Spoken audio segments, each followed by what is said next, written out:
Hey, happy Friday to you. Welcome back to the Friday Funnies. You know, today is Good Friday, a solemn day on the Christian calendar, and some folks may think comedy is inappropriate today. I answer them by saying that God has a sense of humor. How do I know? Well, the duck-billed platypus, the baboon's butt, and the folks I see walking around Walmart. He's got a good sense of humor. That being said, this week has been reflective for everyone. You had your income taxes were due on Tuesday, and the stock market has been a scary roller coaster ride that could throw you out of the car any minute. So tighten your seatbelt and your purse strings and prepare for a bumpy ride, even if your IRA looks SOL. At least the Friday Funnies are still free. For now, I may have to levy a tariff. Anyhow, egg prices are still high, and Easter is the peak of the egg season, so what's a family to do? Worse yet, what about the Easter Bunny? That poor guy is going to go bankrupt and still has to support his 57 children. I thought ahead, and when it snowed, I made and stored 3 dozen snowballs.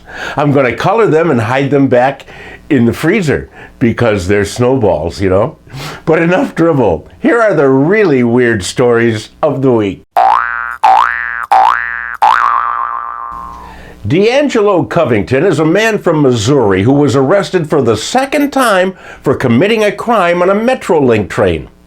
Now, he didn't rob anybody, he didn't start a fight, he didn't do drugs. D'Angelo is charged with having sex with a train seat.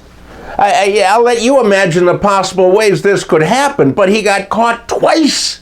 It sounds crazy to me, and I don't know why he did it, but he must have a locomotive. Anyhow, he's still in jail because he wasn't allowed to pay his bail in train tokens.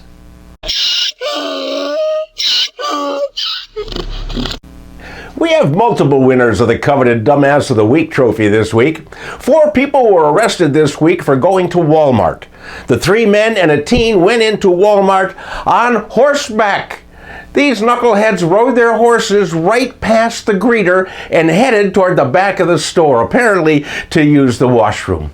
At first, nobody noticed the horses, and they thought, well, they were just customers. But the giveaway was that the horses were not in their pajamas like the rest of the people. And for riding their horses inside the store instead of parking them outside, these 4 chumbalones are our Dumbasses of the Week. A frequent contributor to the Funnies, Steve Williams, alerted me to the story of 2 Belgian teens who were arrested in Kenya for smuggling. They didn't try to smuggle diamonds or drugs, but had captured 5,000 ants and kept them in 2,200 test tubes, intending to sell them in markets in Europe. Ant markets? These ants are valued at $7,700 and are used to enrich the soil, to feed the birds, and to clean up breadcrumbs that have fallen on the floor. What I'd like to know is, how does one collect 5,000 ants? Do they use tweezers? Do they lure them into the test tubes with jelly? Or do they have nothing else to do so that collecting ants seems like fun? I have ants in my house, and I've started to collect them by first spraying them with Raid, which makes them very easy to gather. Hey, that's it for this week, my friends. Thank you for joining me. Please share these with your friends, and I want you to have a wonderful, wonderful Easter. Thank you very much, and I will see you back here next week.